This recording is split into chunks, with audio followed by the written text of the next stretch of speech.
नमस्कार विद्यार्थी मित्रांनो, तुमचं स्वागत आहे कंबाईन ग्रुप बी 2025 पूर्व परीक्षा पेपर विश्लेषण सेशनमध्ये। मित्रांनो, आपण दोन सेशनमध्ये क्वेश्चन नंबर 1 ते क्वेश्चन नंबर 50 डिस्कस केलेले आहेत।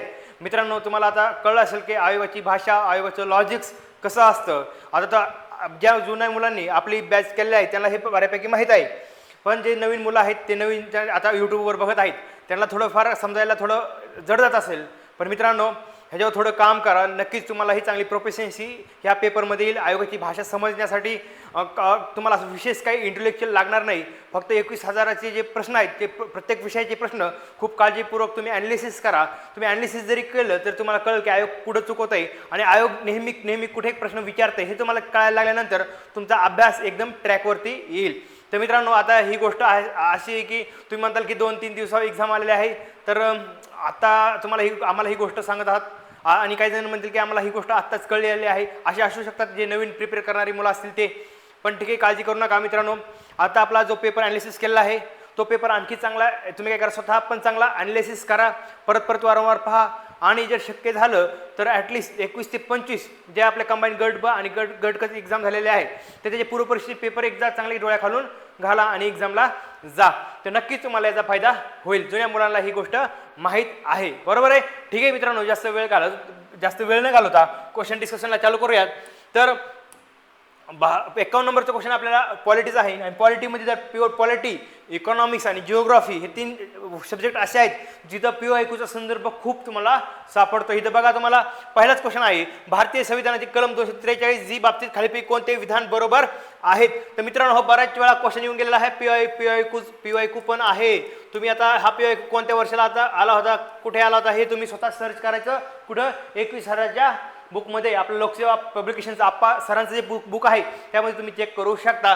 आणि ह्याचं डायरेक्ट उत्तर तुम्हाला सांगतो मित्रांनो, 243 जी काय आहे, पंचायतीची सत्ता, अधिकार आणि जबाबदाऱ्या। मग आपल्याला जे पंचायतीचे 243 ते 243 ओ जे कलम आहेत ते आपल्याला माहीत असायला पाहिजे, कारण की त्याच्यावर नेहमी क्वेश्चन आलेले आहेत आणि त्यातल्या सिलेक्टेड कलमावरतीच जास्तीत जास्त वेळा विचारलेला आहे। ठीक आहे, सिंपल क्वेश्चन होता मित्रांनो हा। नंतर आहे, खालीलपैकी कोणते विधान बरोबर आहेत। तर पहिला आहे, 1 मे 1960 रोजी महाराष्ट्र राज्याच्या स्थापनेसह महाराष्ट्र राज्याचे महाअधिवक्ता कार्यालय अस्तित्वात आले। दुसरं स्टेटमेंट आहे, महाअधिवक्तेची नियुक्ती भारतीय संविधानाच्या अनुच्छेद 165 मधील तरतुदी अनुसार केली जाईल। आणि सी आहे, बिरेंद्र सराफ हे महाराष्ट्राचे महाअधिवक्ता आहेत। तर मित्रांनो, तुम्हाला जाणं असेल हा महाअधिवक्ता नेहमी प्री आणि मेन्सला क्वेश्चन विचारतात। आयोगाचा एरिया ऑफ इंटरेस्ट कळाल तुम्हाला। तर मित्रांनो, हाही नेहमी विचारलेला प्रश्न आहे। मग तुम्हाला कळतं की पहिला क्वेश्चन ही POIQच्या संदर्भाने आला होता, दुसरा क्वेश्चन ही आपला POIQच्या संदर्भाने आलेला दिसेल। महाअधिवक्ता आयोगाचं काय म्हणलं, दत्तक क्वेश्चन आहे, म्हणजे नेहमी त्यांच्या आयोगाच्या पेपरमध्ये तुम्हाला जास्त म्हणजे 99% प्री आणि मेन्सला हा क्वेश्चन तुम्हाला दिसतोच कोणत्या ना कोणत्या अँगलनं। ठीक आहे, सी जे आहे, बिरेंद्र सराफ हे महाराष्ट्राचे पहिले बिरेंद्र सराफ हे महाराष्ट्राचे महाअधिवक्ता आहेत। माझ्याकडून चुकून पहिलं काय असं झालं असेल, सॉरी बोलता, पण हे काय आहे, बिरेंद्र सराफ हे महाराष्ट्राचे महाअधिवक्ता आहेत। ऑगस्ट 2025 नुसार काय, बिरेंद्र सराफ हे महाराष्ट्राचे महाअधिवक्ता आहेत ऑगस्ट 2025। तुम्ही करंट अफेअरमध्ये वाचलेलं असतं, हे बरोबर आहे। सिंपल होतं मित्रांनो। आणि महाअध्यक्षाची नियुक्ती भारतीय संविधानाच्या अनुच्छेद 165 मधील तरतुदीनुसार केली जाईल, बरोबर आहे मित्रांनो। आणि ए जे आहे, काही जणांना वाटेल की महाराष्ट्र स्थापनेवेळी महाराष्ट्राचं जे राज्याचे महाअधिवक्ता कार्यालय आहे ते स्थापन झालं होतं का नसेल, असं काही जण जास्त विचार करू शकतात। मित्रांनो, कधी जास्त विचार करणं ही धोक्याचं असतं, जास्त विचार करायचा नाही। मला सांगा, महाराष्ट्राची राज्य स्थापना झाली आणि प्रत्येक राज्याला एक महाअधिवक्ता असतं, असं लक्षात ठेवायचं। म्हणजे ज्या दिवशी स्थापना झाली त्या दिवशी पण महाअधिवक्ता पद हे आपल्याला भेटलं, असं लक्षात ठेवायचं। ठीक आहे मित्रांनो, 1 मे 1960 रोजी महाराष्ट्र राज्याच्या स्थापनेसह महाराष्ट्र राज्याचे महाअधिवक्ता कार्यालय अस्तित्वात आले। हे सिंपल क्वेश्चन आहे मित्रांनो। ए आणि बी, A B C तिन्ही बरोबर आहे।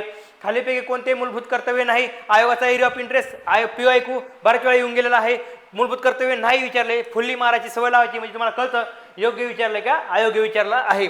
एक आहे, वैयक्तिक आणि सामूहिक क्रियाकल्पांच्या सर्व क्षेत्रात उत्कृष्टतेसाठी प्रयत्न करणे, जेणेकरून राष्ट्र सतत प्रयत्न आणि यशाच्या उच्च पातळीवर पोहोचेल, बरोबर आहे मित्रांनो। हे पण काय आपलं काय आहे, मूलभूत कर्तव्य आहे। जो जन्मदाता असेल किंवा पालक असेल त्याने आपल्या पाल्यास त्याच्या वयाच्या 6व्या वर्षापासून ते 14व्या वर्षापर्यंत शिक्षणाची संधी उपलब्ध करून देणे, बरोबर आहे मित्रांनो। 6 ते 14 वयोगट। आणि तिसरं जे आहे गरिबांना समान न्याय आणि मोफत कायदेशीर मदतीचा प्रचार करणे. काय गरिबांना समान न्याय आणि मोफत कायदेशीर सहाय्य कशामध्ये आहे? मार्गदर्शक तत्वामध्ये आहे, मूलभूत कर्तव्यामध्ये नाही. सिंपल क्वेश्चन आहे. पण चुकीचं काय आहे? 3 नंबरचं. मग आपलं उत्तर काय असलं पाहिजे? विचारलं काय मूलभूत कर्तव्य नाही विचारलं होतं, मग हे काय असणार आहे? चुकीचं असणार आहे. म्हणजे आपलं उत्तर काय असणार? 3 नंबर. आणि चौथं काय होतं? देशाचे रक्षण करणे आणि आवाहन केले असता राष्ट्रीय सेवा करणे, हे पण काय आपलं मूलभूत कर्तव्य आहे. खूप सिंपल साधा क्वेश्चन आहे, बराच वेळा विचारून झालेला आहे. त्यामुळे तुम्हाला म्हणतो 21,000मध्ये काही तुम्ही करा न करा ॲटलिस्ट पॉलिटी आणि इकॉनॉमिक्सचे क्वेश्चन खूप चांगल्या प्रकारे रिवाईज करून घ्या, अनालिसिस करून घ्या. कारण की पॉलिटी आणि इकॉनॉमिक्स 15पैकी पॉलिटी 15पैकी 14 देऊ शकते आणि इकॉनॉमिक्सही 15पैकी 12-13 देऊ शकते. त्यामुळे काही झालं ना 21,000मधून माझं म्हणणं आहे की तुम्ही सगळ्या विषयांचा खूप चांगल्या प्रकारे अनालिसिस करा.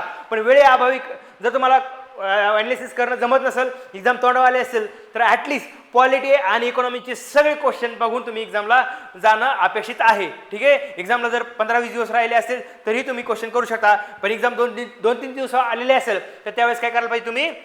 तर फक्त लेटेस्ट झालेले 1-2 जे पेपर आहेत ते अनालिसिस करून पेपरला गेलं पाहिजे. ठीक आहे मित्रांनो. नंतर 54 नंबरचा क्वेश्चन आहे, महाराष्ट्राच्या मुख्यमंत्री पदावर सप्टेंबर 2025 पर्यंत सर्वाधिक काळ मुख्यमंत्री म्हणून खालीपैकी कोण राहिलेले आहेत? मित्रांनो, सर्वाधिक काळ राहिलेले मुख्यमंत्री एरिया ऑफ इंटरेस्ट आहे आयोगाचा. राज्यसेवा पूर्व परीक्षा 2026 आपलं 25ला आलतं का? सॉरी आलतं का नाही? 2026च्या संदर्भानं आपल्याला हां बघा तुम्ही, राज्यसेवा पूर्व परीक्षा 2026ला ह्या अँगलने असं काहीतरी सर्वाधिक काळ मुख्यमंत्री काहीतरी सर्वात काय असं काहीतरी आलतं का ते बघा. म्हणजे हा काय येतं आयोगाचा एरिया ऑफ इंटरेस्ट आहे. आता प्रत्येक गोष्ट मी तुम्हाला सांगत बसणार नाही की हे कधी आलं ते कधी आलं.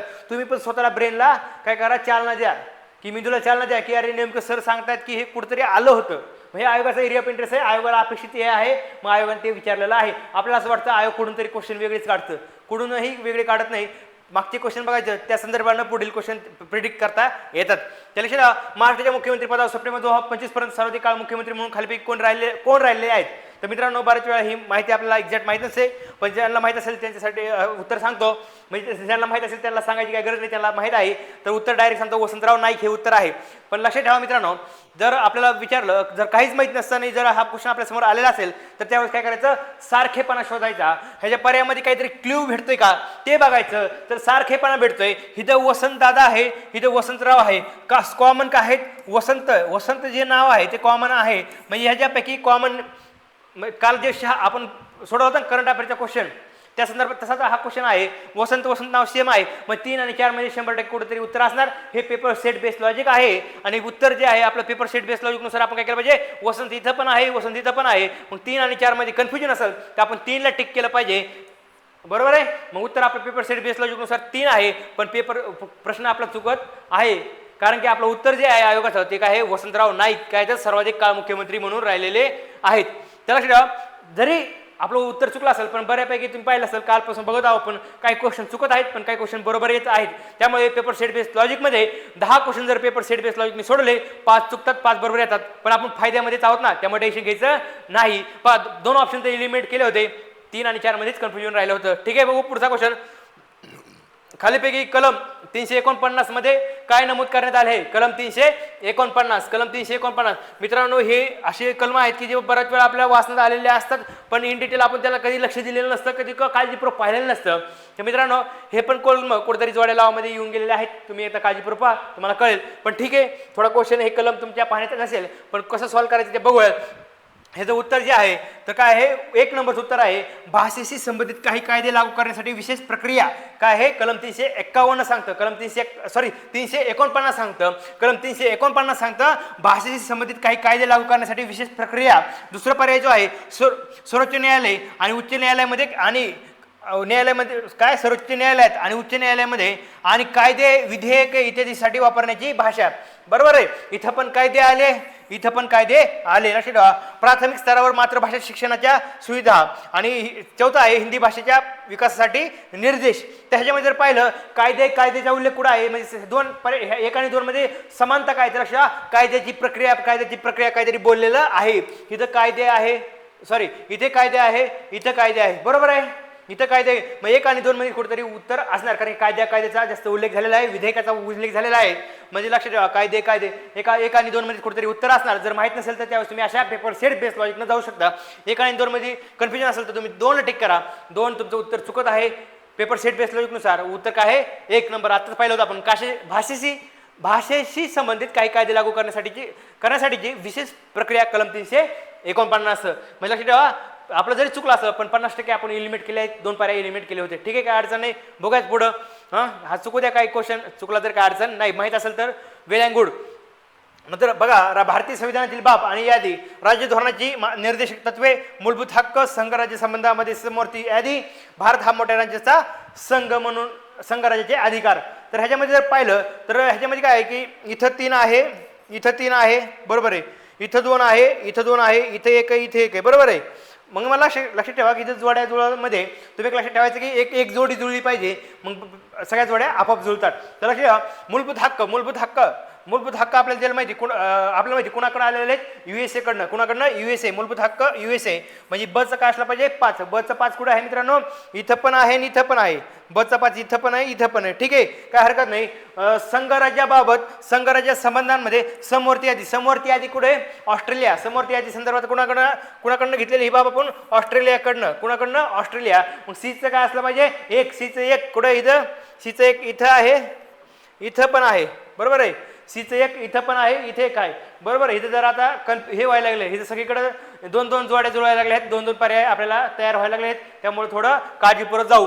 ठीक आहे, आधी बघू राज्य धोरणाची निर्देशक तत्वे. USA बरोबर आहे, USA. मग इथं बघा USA आहे. बचं काय 5 आणि सीचं 1. बचं 5 आणि सीचं 1. बचं 5 सीचं 1 एकाच ठिकाणी आहे. बचं 5 सीचं 1 म्हणजे 2 जे ऑप्शनवरनं आपल्याला ते काय तिथपर्यंत जाता येतं.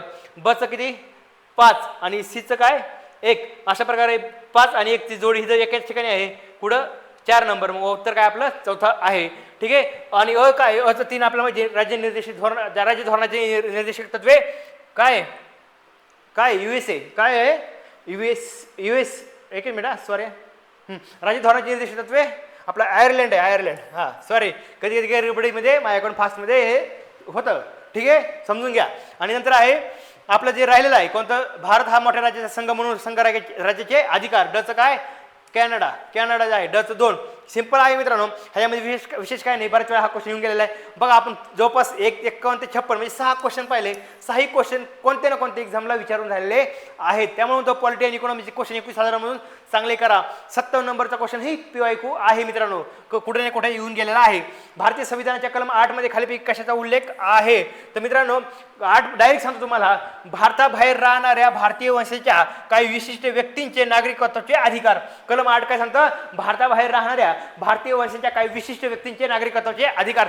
सिंपल आहे मित्रांनो, ह्याच्यामध्ये विशेष काही नाही. येऊन गेलेला प्रश्न आहे 57(2) कलम 8 उपराष्ट्रपतीच्या पात्रतेबाबत अयोग्य विधान ओळखा. विचारलंय अयोग्य, काळजीपूर्वक लक्षात ठेवा.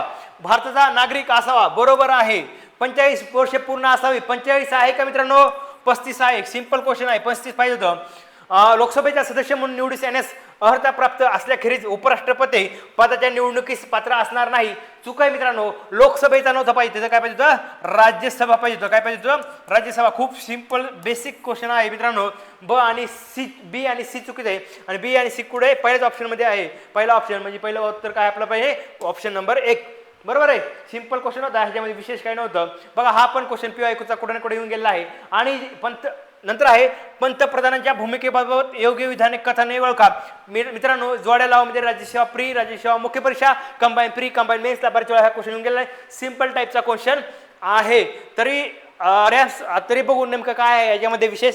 तर रॅमसे मूर पंतप्रधान हे राज्यरूपी जहाजाचे सुकाणू चालक आहेत. येऊन गेलेला प्रश्न हे ऑप्शन बऱ्याच वेळा विचारलेला आहे. हा प्रश्न नेहमी ह्याच्यावर प्रश्न विचारलेला आहे. हे बरोबर आहे. रॅम्से मूर पंतप्रधान हे राज्यरूपी जहाजाचे सुकाणू चालक आहेत. आणि बी जे आहे काय HR ग्रीव्ज काय म्हणतात? सरकार हे देशाचे स्वामी आहेत आणि पंतप्रधान हे सरकारचे स्वामी आहेत. तर बी जे स्टेटमेंट आहे हे तुम्हाला बऱ्यापैकी एखाद्या नवीन वाटत असेल, कारण की हा रॅम्से मूर आणि मुनरो बऱ्यापैकी विचारून झालेले आहेत. पण HR ग्रीव्ज हे आपल्याला नवीन आहे. तर लक्षात ठेवा, सरकार हे देशाचे स्वामी आहेत आणि पंतप्रधान हे सरकारचे स्वामी आहेत.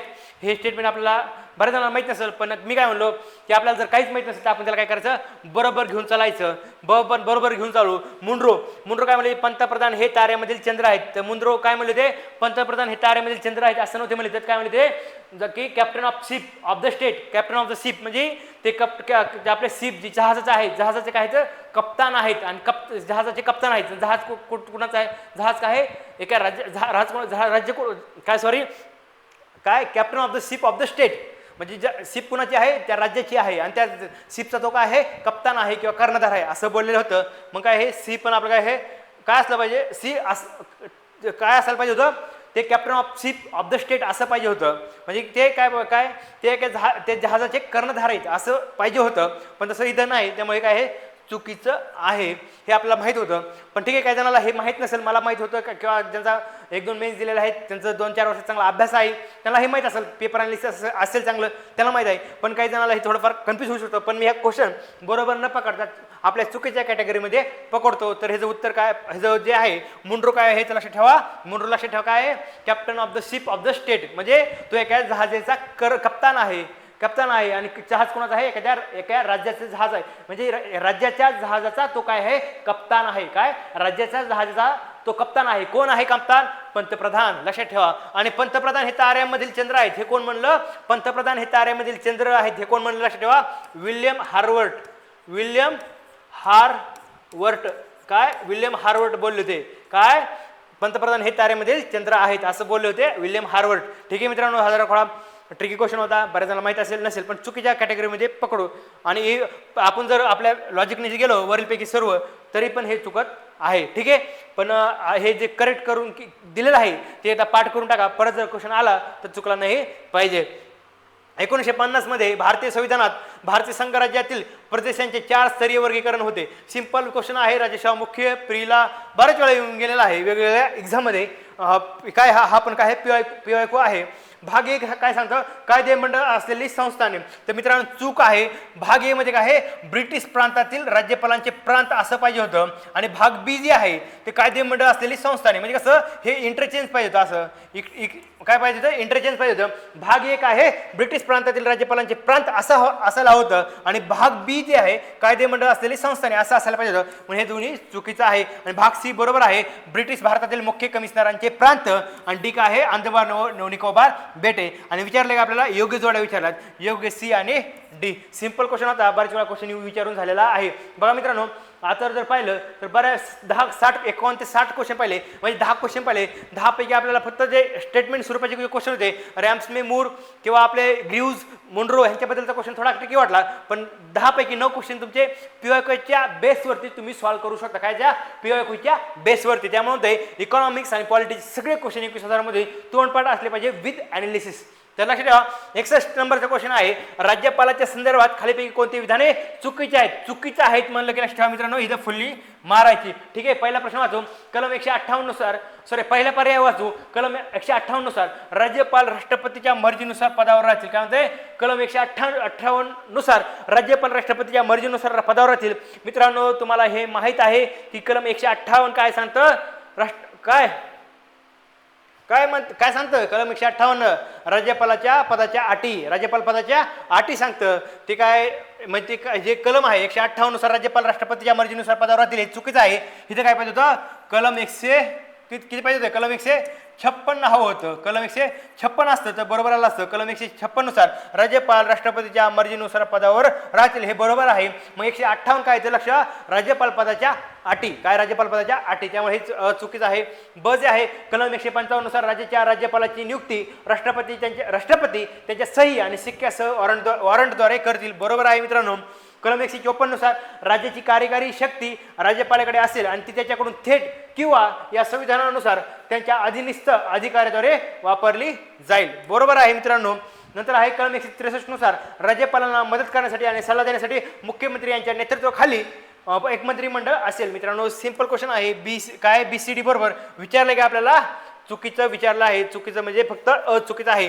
पण मित्रांनो, जर पर्यायामध्ये आता असं जर असतं बी सी आणि डी आणि आपल्याला काय होतं की आपल्याला माहिती बी सी डी बरोबर आहे आणि हे चुकीचं आहे, पण आपल्याला वर काय विचारलं चुकीचं विचारलेलं आहे. पण आपण आयोगाच्या पेपर देत असताना आपल्या डोक्यामध्ये येत असतं बरोबर काय आणि डोक्यामध्ये आपण जास्तीत जास्त बरोबर उत्तर काढण्याचा प्रयत्न केला जातो आणि आयोगाचे प्रश्न पण काय असतात त्याच अँगलने असतात. मोस्ट ऑफ दी क्वेश्चन काय विचारले असतात, खाली विधान लक्षात घ्या म्हणजे बरोबर विधाने लक्षात घ्या, योग्य विधाने लक्षात घ्या, मग ते किंवा चूक नसलेले विधान लक्षात घ्या, अशी असतात स्टेटमेंट. करेक्ट स्टेटमेंट विचारले असतात. मोस्ट ऑफ दी ह्याच्या आपल्या ज्या पॅटर्न विचार पाहिलं मोस्ट ऑफ द टाइम काय विचारलं असतं, करेक्ट स्टेटमेंट विचारले असतात. मग आपण कधी मग मध्येच कुठेतरी चुकीचा योग्य नसलेलं असं येतं, मग तिथं आपण काय होतं सिलेमिस्टेक होते. मग इथं जर असं असतं बी सी डी, मग आपल्याला माहिती होतं गडबडीमध्ये आपण आपलं उत्तर आपण पोहोचलेलं असतो बी सी डी काय आहे तर बरोबर आहेत. मग आपण काय करतो बी सी डी उत्तर असतं इथं, समजा इथं बी सी डी असतं तर बी सी डी टिक करतो आणि घरी येतो आणि घरी आल्यावर कळतं आन्सर काय आल्यावर कळतं अरे 61 नंबरचा क्वेश्चन चुकलेला आहे. मग तेव्हा आपण खरं पडून जागा होतो, अरे 61 नंबर क्वेश्चन का चुकला, चेक केल्यानंतर कळतं का अरे इथं चुकीचं विचारलं होतं, आपण काय केलं काय करून आले बरोबर टिक करून आले. विचारलंय चुकीचं विचारलंय काय ते महत्त्वाचं आहे, काय फक्त काय तर हे चुकीचं आहे. तर ठीक आहे, सिंपल क्वेश्चन होता हा PYQ आहे मित्रांनो, तुम्ही चेक करू शकता 21,000 नंतर खाली जुळवा बघा आलं का 243 ते 243 ओ आर्टिकल 243 ते 243 ओ कलम एक क्वेश्चन येऊन गेला 243 जी आणि हा पण आहे. हे बऱ्याच वेळा ह्या जोड्या लावामध्ये बऱ्याच वेळा विचारलेले आहेत. तर लक्षात ठेवा ग्रामसभा काय, ग्रामसभा 243 ए आहे, 243 ए आणि राखीव जागा आरक्षण तरतुदी काय आहे 243 डी म्हणजे 3 आणि 4 कुठं आहेत, 3 आणि 4 3 याचं 3 आणि बचं 4 असं कुठे 3 आणि 4 असे जोडी कुठे याचं 3 आणि बचं 4 तर एकाच ठिकाणी आहे. म्हणजे पहिला ऑप्शन बरोबर आहे. बाकीचे दोन जरी माहीत नसेल तर आपल्या लक्षात येतं. तर पंचायतीच्या निवडणुका जे आहे 243 के हे पण आपल्याला माहीत असतं. आणि नंतर आहे सदस्याच्या अपात्रते संदर्भात तर काय हे डीचं काय आहे डीचं आपलं डीचं 2 आहे 243 एफ, ग्रामसभा आहे 243 ए, राखीव जागा आरक्षण तरतुदी आहे 243 डी, पंचायतीच्या निवडणूक आहे 243 के आणि सदस्याच्या आपत्रे संदर्भात आहे 243 एफ. तर मित्रांनो रिपीटेड क्वेश्चन आहेत, तुम्ही PYQ जरी करून गेला असता तरी तुमचे उत्तर बरोबर आले असते. सिंपल क्वेश्चन आहेत बघा. नंतर आहे खालीपैकी कोणती कथने भारतीय संविधानाच्या अनुच्छेद 20 संबंधित आहे. राज्यसेवा मुख्यला हा क्वेश्चन बऱ्याच वेळा विचारून झालेला आहे. तर पहिला ऑप्शन आहे कायद्याद्वारे प्रस्थापित केलेल्या कार्यपद्धती अनुसरल्याखेरीज कोणत्याही व्यक्तीस तिचे जीवित किंवा व्यक्तिगत स्वातंत्र्य यापासून वंचित केले जाणार नाही.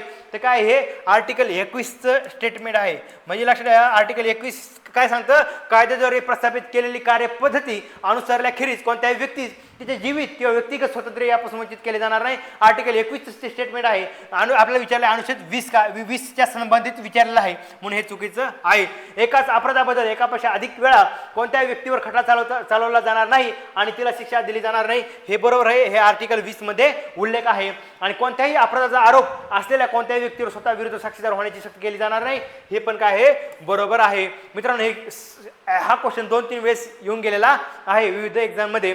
बी आणि सी बरोबर आहे. आणि आर्टिकल 20 नुसार आणि डी जे आहे राज्य 6 ते 14 वर्ष वयाच्या सर्व बालकांसाठी मोफत व सक्तीच्या शिक्षणाची तरतूद करेल. काय राज्य 6 ते 14 वर्ष वयाच्या सर्व बालकांसाठी मोफत व सक्तीच्या शिक्षणाची तरतूद करेल. मला वयोगट किती 6 ते 14 वयोगट आहे. आणि हे पुढे सांगितलंय आर्टिकल 21A मध्ये सांगितलेलं आहे. आपल्याला विचारलंय आर्टिकल 20 स्टेटमेंट बरोबर आहे पण स्टेटमेंट कोणानुसार बरोबर आहे आर्टिकल 21A नुसार बरोबर आहे. आपल्याला विचारलंय आर्टिकल 20 म्हणून हे काय चुकीचं आहे. मग काय उत्तर बरोबर आहे मित्रांनो जाते बी आणि सी विचारलेला आहे. आला लक्षात सिंपल क्वेश्चन आता. आणि मित्रांनो तुम्हाला वाटत असेल की सर तुम्ही काही क्वेश्चन लॉजिकने सोडवता, काही क्वेश्चन माहितीच्या आधारे सोडवता, काही क्वेश्चन इन्फॉर्मेशन लॉजिक आधारे सोडता. सर आम्हाला तुम्ही काय करा फक्त लॉजिकवरच प्रश्न सॉल्व्ह करून द्या, फक्त इन्फॉर्मेशन बेस्ड लॉजिकवरच सोडून द्या, आम्हाला बाकीचं काही सांगू नका माहितीच्या आधारे असं वाटू शकतं. हां तर तुम्ही म्हणताल की तुम्ही सांगताय म्हणले की मी लॉजिकवर तुमचे प्रश्न बरोबर आणून देतो, इन्फॉर्मेशन बेस्ड लॉजिकवर बरोबर आणून देतो आणि तुम्ही मध्येच काय चालू केलं आता इन्फॉर्मेशन आधारित तुम्हाला जर माहिती आहे तुमचा अभ्यास आहे म्हणून तुम्ही डायरेक्ट उत्तर टिक करताना पुढे जाता. आम्हाला हे काय माहीत नाही मित्रांनो. ॲटलिस्ट मग एवढं जर माहीत नसेल तर मग मित्रांनो मग मला सांगा विचार करायची गोष्ट आहे ना. हे आयोगाचे PYQ जरी तुम्हाला माहीत असेल अपेक्षित आहे मित्रांनो, ते तुम्हाला माहिती असलं तुम्हाला अपेक्षित आहे. मी काही क्वेश्चन तुम्हाला डायरेक्ट इन्फॉर्मेशन आधारित सोडते तिथं लॉजिक बिजिक वापरत नाही. मग मी तुम्हाला काय म्हणलो की लॉजिकच्या जीवावर जर तुम्ही परीक्षा पास होणार असाल तर मला सांगा लॉजिकच्या बॅचेस तयार झाल्या असत्या, मोठमोठाले क्लासेस फक्त लॉजिकवरती चालले असते आणि लॉजिकवरच पोरं अधिकारी झाले असते मोठमोठाले संदर्भ ग्रंथ, मोठमोठाल्या बॅचेस प्रत्येक सब्जेक्ट वाईजच्या कशाला चालल्या असत्या, आमच्याकडे लॉजिकची मोठी बॅच आहे, तुम्ही लॉजिक वर्षभर करा, तुम्ही पास होणार, असं असतं तर मला सांगा ना कशाला वेगवेगळे विषय एवढे मोठे पुस्तकं कशाला तयार केले असते. तर मित्रांनो, लॉजिक हे फक्त शेवटचा मार्ग आहे ज्यावेळेस आपल्याला इन्फॉर्मेशन आधारित अभ्यासाच्या जोरावर किंवा अभ्यासाच्या जोरावर तयार झालेल्या लॉजिकनुसार जर उत्तर निघत नसेल तर शेवटी आपल्याला पेपर शेट बेस्ड लॉजिक वापरायचं असतं शेवटचा पर्याय म्हणून. पहिला पर्याय म्हणून ह्याला वापरायचं नसतं. आणि लॉजिक म्हणजे काय, आपलं बुडत्याला काडीचा आधार. तुम्हाला जर समजा आता 51.25 कट-ऑफ लागला होता, जर तुम्हाला 47-48 मार्क पडले असते किंवा 45 निगेटिव्ह मार्क्स पडले असते तर 45 पासून कसं 51-52 जाता येईल किंवा 55 जाता येईल. म्हणजे तुम्हाला कट-ऑफ क्लिअर करण्यासाठी हे जे आहे ना, थोडे 4-5 क्वेश्चन जे तुमच्या लॉजिकने बरोबर येतात ते तुम्हाला पुढे घेऊन जातात, त्यासाठी लागते, कळलं का. आणि जे 45-46 जे क्वेश्चन आहेत ते तुम्हाला अभ्यासाचे जेव्हा काढायचे आहेत, बरोबर आहे, किंवा ॲटलीस्ट 40-42 तरी तुम्हाला अभ्यास जेव्हा काढायचे आहे. उरलेली समजा 51.25 म्हणजे 11.25 तुम्हाला लॉजिकच्या जेव्हा निघू शकतात. लॉजिक कोणतं, पेपर सेट बेस्ड लॉजिक आणि इन्फॉर्मेशन बेस्ड लॉजिकवरती. पण लॉजिक कधी वापरायचं सांगितलं मित्रांनो, सगळ्यात शेवटी. तुम्हाला रिपीट करतोय, एक एक्झाम जवळ आलेली आहे, तुम्ही म्हणताल की बाबा सर आम्ही लॉजिकवर सोडवले, नंतर तुम्ही मला शिव्या घालताल की सर तुमचं लेक्चर बघितलं आणि माझं नुकसान झालं, असं होऊ शकतं. आणि तसं होऊ नये म्हणून तुम्हाला सांगतोय, तुमचा पहिला अभ्यासात जेव्हा प्रश्न सॉल्व्ह करा, नंतर अभ्यासाच्या जेव्हा तयार झालेले जे लॉजिक आहे त्यानुसार प्रश्न सॉल्व्ह करा, नंतर मग पेपर सेट बेस्ड लॉजिक वापरा. वरीलपैकी सर्व बरोबर, मोठं वाक्य बरोबर, कंसातील वाक्य बरोबर, किंवा असेंडिंग ऑर्डरमध्ये संख्या लावा आणि असेंडिंग ऑर्डरमध्ये संख्या लावल्यानंतर दुसऱ्या क्रमांकाचं जे आकडा असतो ते उत्तर असतं. हे लॉजिक तुम्ही सगळ्यात शेवटी वापरायचे. हे जर पहिल्यांदा वापरले तर तुम्ही 100% नापास होणार आहे, मी गॅरंटी सांगतो. हे लॉजिक कधी वापरायचे, सगळ्यात शेवटी. आणि सगळ्यात तुमचा अभ्यास तयार झालेला लॉजिक आणि शेवटी पेपर सेट बेस्ड लॉजिक 100% तुम्ही पास होणार. ठीक आहे. ह्या प्रोसेसने तुम्ही क्वेश्चन सॉल्व्ह करायचे असतात. खालीपैकी कोणते विधान आहे कलम 138 मध्ये समाविष्ट नाहीत विचारले, म्हणजे चुकीचं विचारलंय. तर लक्षात, कलम 168 म्हणलं का मी, सॉरी 168. आज जरा थोडं फास्ट व्हायला लागलंय. 168 लक्षात. खालीपैकी कोणते विधान आहे कलम 168 मध्ये समाविष्ट नाहीत. प्रत्येक राज्यासाठी एक कायदेमंडळ असेल ज्यामध्ये राज्यपाल असतील. बरोबर आहे मित्रांनो, प्रत्येक राज्यासाठी एक कायदेमंडळ असेल ज्यामध्ये राज्यपाल असतील. जिथे राज्याच्या कायदेमंडळाची 2 सभागृहे असतील तिथे एक विधान परिषद आणि दुसरी विधानसभा म्हणून ओळखले जाईल. बरोबर आहे. जिथे फक्त एकच सभागृह असेल तिथे ते विधानसभा म्हणून ओळखले जाईल. ABC बरोबर आहे. कलम 168 मध्ये सगळ्यांचा उल्लेख आहे मित्रांनो. हा पण काय आहे, PYQ आहे. नंतर आहे D, प्रत्येक राज्याच्या विधानसभेत राज्यातील प्रादेशिक मतदारसंघामधून थेट निवडणुकीद्वारे निवडलेले 500 पेक्षा जास्त आणि 60 पेक्षा कमी नसलेले सदस्य असतील. D स्टेटमेंट काळजीपूर्वक वाचा.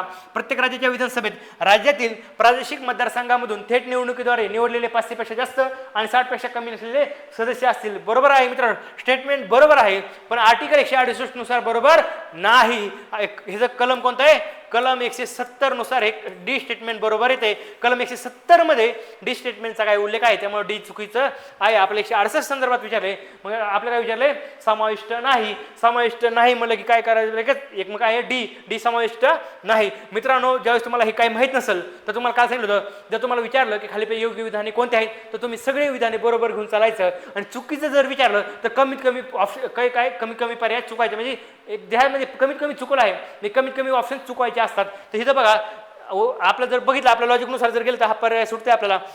आपलं काय विचार आहे, समाविष्ट नाही म्हणजे काय करायचं, चुकवायचं आहे. मग कमीत कमी चुकवायचं, मग कमीत कमी इथं किती चुकवलेले आहेत, इथं एकच चुकवला, इथं एकच चुकवला, इथं दोन. मग कमीत कमी चुकवायचं म्हणजे 1 आणि 2 मध्ये एकच ऑप्शन राहिला आहे, म्हणजे एकच ऑप्शन चुकवलेला आहे. मग 1 आणि 2 मध्ये कन्फ्युजन असेल तर आपण काय करतो, 2 ला घेऊन जातो. पेपर सेट बेस्ड लॉजिकनुसार आपलं उत्तर इथं निघत आहे. आणि वरील पण असं एक सेम प्रश्न होता ना, बघा तुम्हाला ते लगेच प्रूव्ह करून दाखवतो. आणि वरचा क्वेश्चन आपला बघा चुकीचे आहेत, मग कमीत कमी चुकवायचे. मग हे बघा 3 मध्ये बी आणि सी आहे, 4 मध्ये सी आणि डी आहे, म्हणजे इथे 2 चुकवलेत. आणि इथं काय फक्त एक चुकवलं आहे, एक आणि 2, म्हणजे ह्या 61 नंबरच्या क्वेश्चनमध्ये फक्त ए आणि फक्त बी, 1 आणि 2. आपलं काय विचारलंय, चुकीचं आहे, मग कमीत कमी चुकवायचे. मग 1 आणि 2 मध्ये कन्फ्युजन असेल तर 2 ला घेऊन चला. मित्रांनो, आपल्या पेपर सेट बेस्ड लॉजिकनुसार हे प्रश्न चुकत आहे, उत्तर त्याचं 1 आहे. पण मला सांगा, पेपर सेट बेस्ड लॉजिकनुसार आपण हे दोन्ही क्वेश्चन बघितले, पण दुसरा क्वेश्चन तर बरोबर येत आहे ना आपला, कमीत कमी चुकवायच्या लॉजिकनुसार. हा, पण हे दोन्ही क्वेश्चन आपल्याला इन्फॉर्मेशनवरती सुटत आहेत, पण ज्यांना थोडीफार माहिती कमी जास्त आहे ते किंवा ते नवीन आहेत, ज्यांना माहीत नाही, त्यावेळेस तुम्ही ह्या पेपर सेट बेस्ड लॉजिकनं जाऊ शकता. 2 क्वेश्चन पेपर सेट बेस्ड लॉजिकनं सोडवले, 1 बरोबर आला, 1 चुकला आहे. तुम्हाला म्हणून होतं 10 क्वेश्चन सोडवले ते 5 बरोबर येतील, 5 चुकतील. लागलं का लॉजिक? ठीक आहे. आता गोष्टी खूप आपल्या फास्ट होतात मान्य आहे, पण गरजेचं आहे एवढं स्पीडनं जाणं, कारण की आपल्या एक्झाम जवळ आलेली आहे. आणि आपल्या बॅचमध्ये जी बॅच आहे कंबाईन पूर्व परीक्षा अनालिसिसची, कंबाईन गट ब आणि गट क ची, त्यामध्ये खूप इन डिटेल मी ह्या गोष्टी घेतलेल्या आहेत. तुम्ही जर शक्य झालं तर तुम्ही बॅच परचेस करून तुम्ही माझे काय करू शकता, तुम्ही हे पूर्ण लेक्चर 17 ते 25 पर्यंतचे सगळे लेक्चर्स तुम्ही पाहू शकता. नक्कीच तुम्हाला कंबाईन मुख्य परीक्षा, पूर्व परीक्षा, सर्व एक्झामला कंबाईनच्या सर्व सेवेच्या परीक्षा पण होणार आहेत. सॉरी, आपल्या कंबाईन नाही, राज्य सेवेच्या सर्व सेवेच्या म्हणजे आपली जी MPC आहे ती सर्व सेवाच्या पण एक्झाम कंडक्ट करणार आहे. मोठे पदभरती येणार आहे. 16,000ची काहीतरी म्हणतात आकडा आहे, बघूयात तो किती आकडा होतोय. तर प्राथमिक अंदाज असा आहे की 12,000 तर जाईलच. मग माझं असं म्हणणं आहे, ठीक आहे, पण येणारी 14,000 चांगली द्या. 14 जून चांगली द्या. 14 जून एक्झाम चांगली द्या आणि त्यानंतर विचार करा. समोर जे आहे ना त्याला फोकस करायचं. मुलांचं कसं असतं माहिती का, की एक्झाम तोंडावर आली की हातपाय घालतात, जाऊन दे ही एक्झाम अशी तशी देऊ, मग पुढची एक्झाम बघू. ती एक्झाम जवळ आली परत हातपाय घालतात, म्हणतात जाऊन दे ही एक्झाम अशीच देऊ, पुढची एक्झामला चांगला अभ्यास करू. असं पुढच्या एक्झामला चांगला अभ्यास करू, पुढच्या एक्झामला चांगला अभ्यास करू, पुढच्या एक्झामला चांगला अभ्यास करू, असं करून 4-5 वर्ष कसे जातात कळत नाही. त्यामुळे एक्झाम तोंडावर आहे ना, आहे त्या अभ्यासावरती, काय म्हणलं, आहे त्या अभ्यासावरती एक्झाम पास होण्याचा दम ठेवायचा. काय ठेवायचं, गट्स ठेवायचे. काय मित्रांनो, तुम्हाला सांगतो की कोणाचाही अभ्यास परिपूर्ण नसतो. महाराष्ट्रात पहिले आलेल्या मुलाचाही अभ्यास परिपूर्ण नसतो. त्याचा कसं आहे, त्याच्याकडे कसं त्याचा अभ्यास असतो, त्याला आयोगाची भाषा समजली असते, आयोगाचं लॉजिक समजलं असतं आणि त्याचं डोकं शांत. त्याला एक गोष्ट कळली असते, आपलं जेवढं डोकं शांत तेवढा स्कोर आपला जास्त येणार आहे. मग तुम्हाला जेच म्हणलं, तुमच्याकडे आता काय झालं, आता हा पेपर चांगला आपण अनालिसिस केला आहे, आणखी 1-2 पेपर तुम्ही चांगले करा आणि एक्झामला जर जास्त वेळ असेल त्यावेळेस तुम्ही 21,000 ठोका चांगला अनालिसिस केला पाहिजे. पण एक्झाम 2-4 दिवसावर आहे तर ॲटलीस्ट 2-4 पेपर चांगले अनालिसिस करून जा आणि डोकं शांत ठेवून कसं जास्तीत जास्त अटेम्प्ट करता येईल, माझ्या अभ्यासाच्या जीवावर मी कसा पेपर पास करता येईल, अभ्यासाच्या जीवावर तयार झालेल्या लॉजिकच्या जीवावर कसं माझा पेपर पास करता येईल. आणि शेवटी दोन्ही अभ्यासाचं जेव्हा तयार झालं लॉजिक आणि त्याला जर पेपर सेट बेस्ड लॉजिकची पेपर सेट बेस्ड लॉजिकची जोड दिली तर मी नक्कीच पास होईल. हा तुम्हाला आत्मविश्वास देण्याचा हा माझा ह्या 3 सेशनमधून काय आहे महत्त्वाचा, काय आहे माझी प्रायोरिटी असणार आहे. ठीक आहे मित्रांनो, आज थोडं फास्ट होत आहे, माझ्याकडून थोडे इकडे शब्द पण कुठेतरी जातात, ते समजून घ्या. थोडं फास्ट होतंय आणि एक्झाममध्ये पण काय होतं की हा स्पीड असाच असतो, इतके फास्ट आपण बोलत असतो. मग बोलत असतो म्हणजे एकदम माइंडमध्ये प्रोसेस चालू असते, मग त्यामध्ये सिली मिस्टेक होण्याचे चान्सेस जास्त असतात. त्यामुळे तो म्हणतो किती स्पीड न झाला पण काय करा, सजग राहून ती स्पीड पकडा.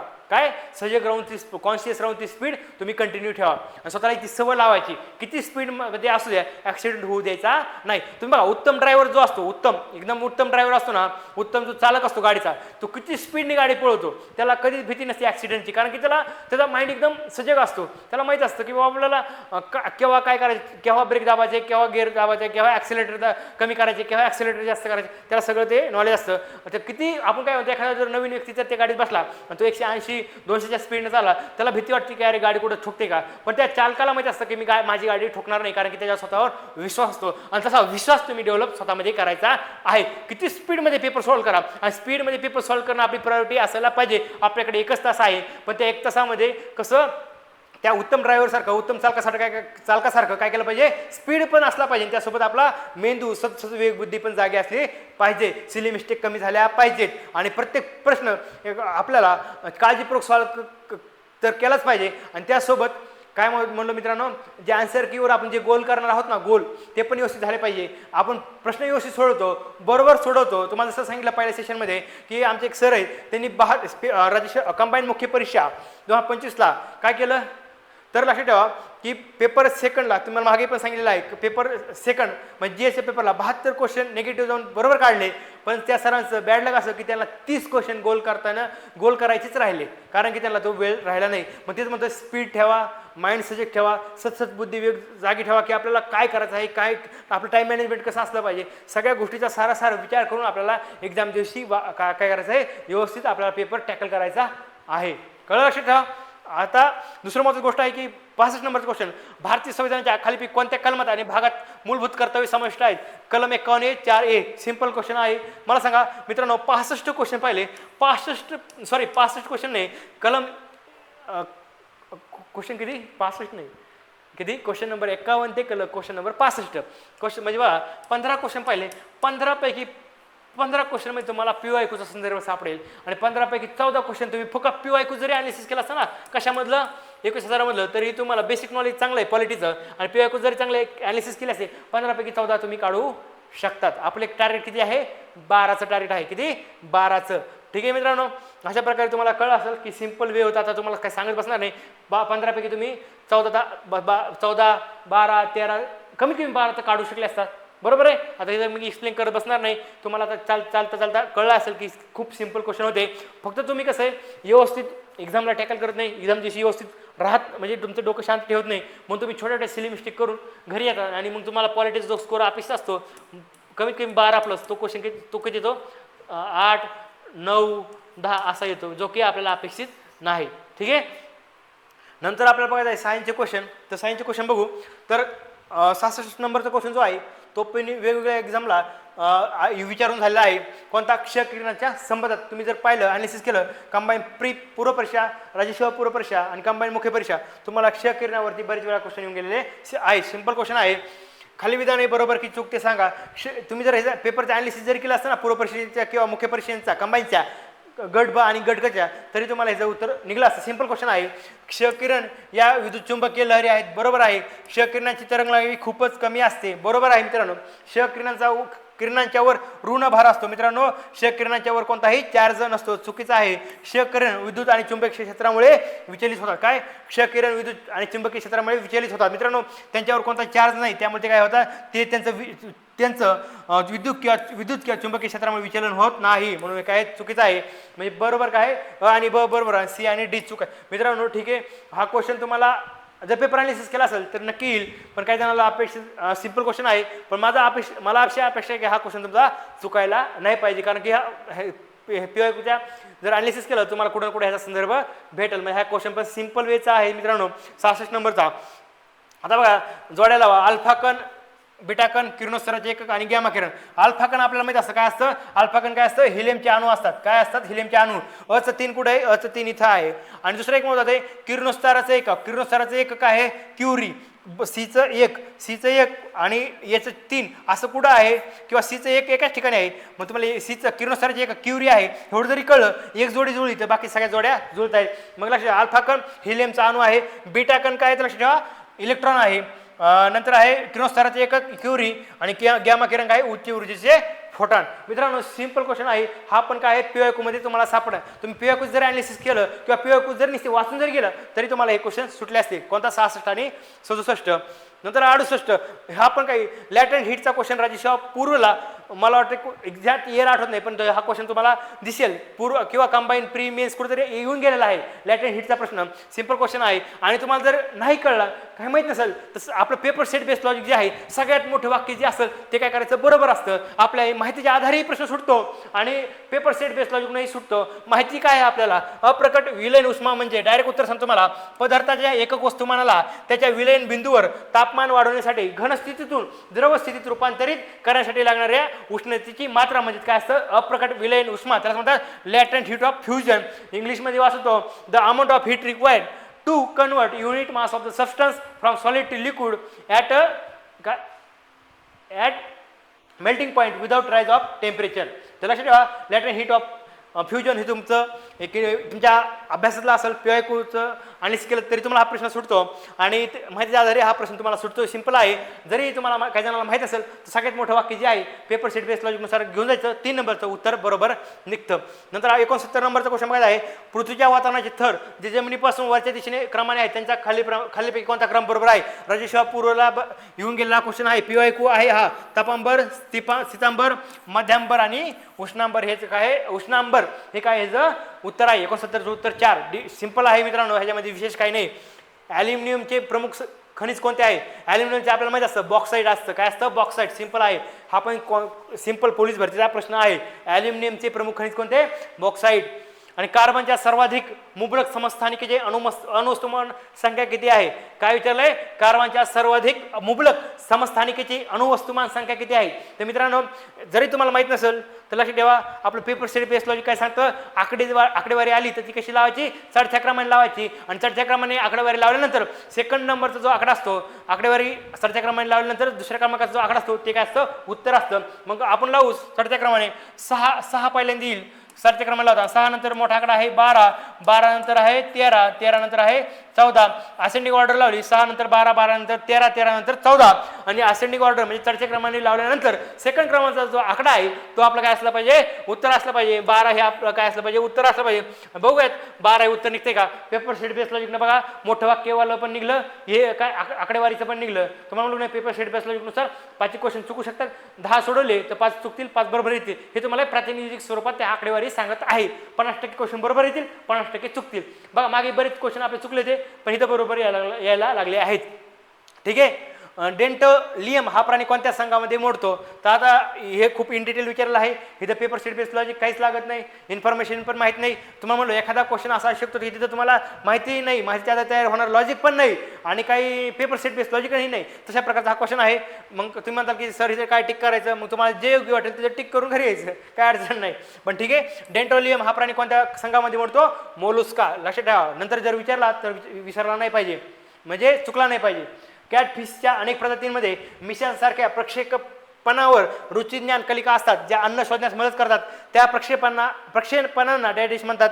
पहिला ऑप्शन आहे इंटर डिजिटेंग फेरेंजियल दात, बारबेल आणि मोला रिफॉर्म दात आणि कॅनी निफॉर्म दात. तर मित्रांनो हे मला काही माहीत नाही, माहितीच्या आधारे प्रश्न सुटत नाही. बरोबर आहे.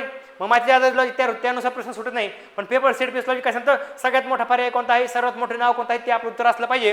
तर सगळ्यात मोठं नाव काय आहे, इंटर डिजिटेटिंग फेरेंजियल दात हे उत्तर असलं पाहिजे पेपर सेट बेस लॉजिकनुसार. पण पेपर सेट बेस लॉजिकनुसार हे उत्तर चुकत आहे. उत्तर काय आहे, बारबेल. बारबेल चुकू द्या, काय अडचण नाही, काही उत्तर बरोबर येत आहेत आपले. बरोबर आहे. नंतर आहे खालीपैकी कोणता प्राणी सर्वात आदिम पृष्ठवंशी प्राण्यांच्या गट अज्ञाताशी संबंधित आहे. खालीपैकी कोणता प्राणी सर्वात आदिम पृष्ठवंशी प्राण्यांच्या गट अज्ञाताशी संबंधित आहे. स्कॉलिओडॉन डॉगफिश, रॅटस काळा उंदीर, पेट्रोमायझॉन लॅम्प्रे आणि लोरिस. तर मित्रांनो हे 4 ऑप्शन आहे. आपलं काय माहिती नाही, काय आहे माहिती झालं तयार लॉजिक होत नाही, आमच्याकडे काही माहितीच नाही तर लॉजिक कसं तयार होईल. जर तुम्हाला हे खूप इन डिटेल विचारलेला प्रश्न आहे तर ह्याचं उत्तर कसं काढायचं पेपर सेट बेस लॉजिक नुसार. त्याच्यामध्ये काय विचारलंय की ह्याच्यामध्ये कंसात दिलेली माहिती आहे, हिथं कंस आहे, हिथं कंस आहे, हिथं कंस. आता कन्फ्युजन झालं, आता उत्तर कोणतं टिक करायचं. बरोबर आहे.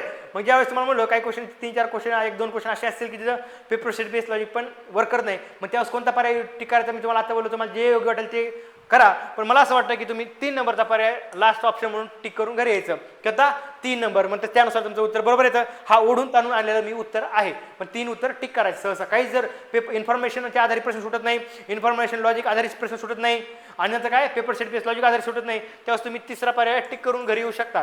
सहसा 3रं ऑप्शन असतं. हां तुम्ही म्हणताल की सर उडून मी ह्या पकडणार नाही, आपल्या चुकीच्या उत्तरामध्ये पकडतो. ठीक आहे, 3 ऑप्शन पकडायचा, काय अडचण नाही. पण सहसा 3रा ऑप्शन टिक करूनच यायचं जेव्हा तुम्हाला माहितीच्या आधारित प्रश्न सुटत नाही, माहितीच्या आधारित तयार झालेल्या लॉजिकनुसार प्रश्न सुटत नाही, पेपर सेट बेस लॉजिक नाही सुटत नाही, तेव्हा तुम्ही 3रं ऑप्शन निवडू शकता, काय अडचण नाही. ते एक आपलं आलं तर आलं, गेलं गेलं, काय अडचण नाही. वनस्पती गटाचे योग्य उदाहरण जोडी जुळवा. शैवाळ काय आपल्यामध्ये क्लॅडोमोनास ही शैवाळ आहे. पूर्व परीक्षा मुख्य परीक्षेला बऱ्याच वेळा कंबाईनच्या विचारून झालेला आहे. शैवाळ क्लॅमॅडोमोनास काय क्लॅमॅडोमोनास अचं 4 कुठं आहे, अचं 4 एकाच ठिकाणी आहे. मग आपलं उत्तर काय 3 नंबर यायला पाहिजे. ब्रायोफायटा फ्युनारिया, टेरिडोफायटा, लायकोपोडियम आणि जिम्नोस्पर्म सायकस. बऱ्याच वेळा हा क्वेश्चन येऊन गेलेला आहे. सिंपल क्वेश्चन आहे मित्रांनो 75 नंबरचा. नंतर आपलं बघायचं आहे 76 नंबरचा क्वेश्चन. संपूर्ण झाडाची वाढ खुंटणे, पानांचा गडद हिरवा रंग ज्यात विकृत आणि मृत ऊतींचे लहान भाग असतात, हे फॉस्फरसच्या कमतरतेचे कोणते लक्षण आहे विचारले. काय विचारलंय, संपूर्ण झाडाची वाढ खुंटणे, पानाचा गडद हिरवा रंग ज्यात विकृत आणि मृत ऊतींचे लहान भाग असतात, हे फॉस्फरसच्या कमतरतेचे कोणते लक्षण आहे. क्लोरोसिस, विल्टिंग, नेफ्रोटिस, स्पॉट्स, लिप कर्लिंग. तर मित्रांनो तुम्हाला माहित नाही, माहितीच्या नाही तर माहितीच्या आधारे तयार लॉजिक कसं होईल. तुम्हाला गोष्ट माहितीच नाही तर लॉजिक कसं तयार होईल. तर माझ्याकडे माहिती नाही, मग माझ्याकडे काय आहे पेपर सेट बेस लॉजिक आहे.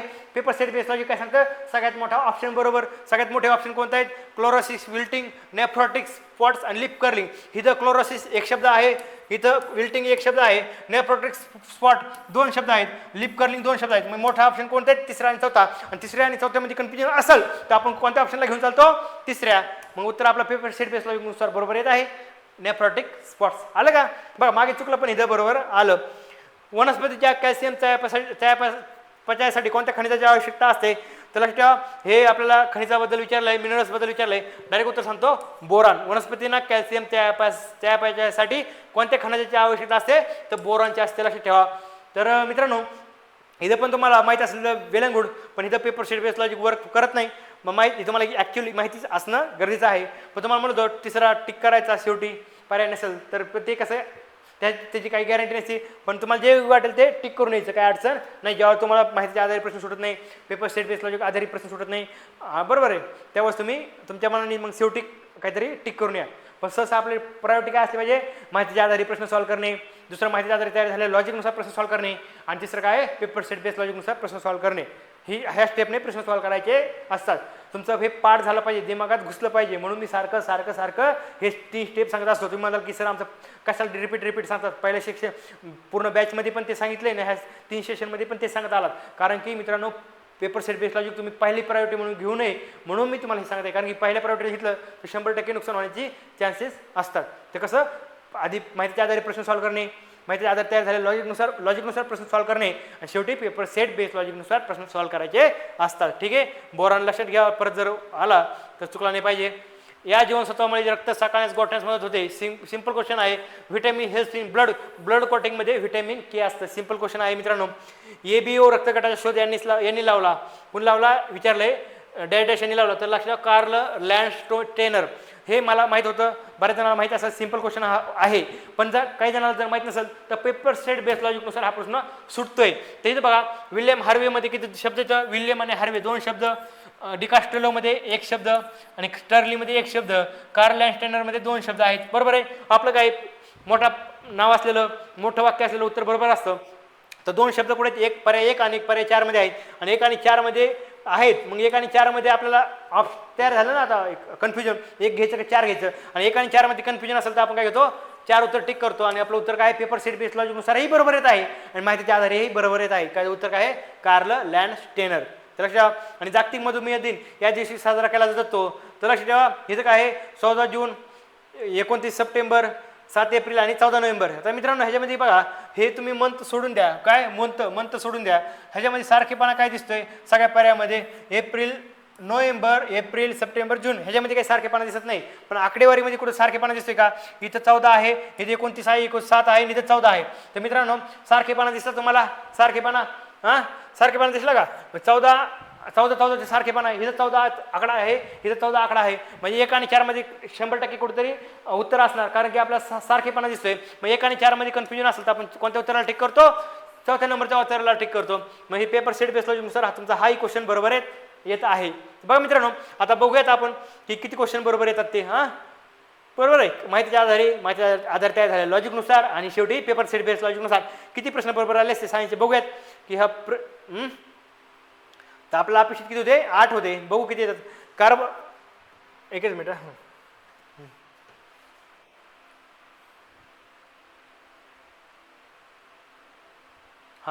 हा पण PYQ होता. हा पण क्वेश्चन अपेक्षित आहे की बरोबर येईल, 66 नंबरचा. बरोबर आहे.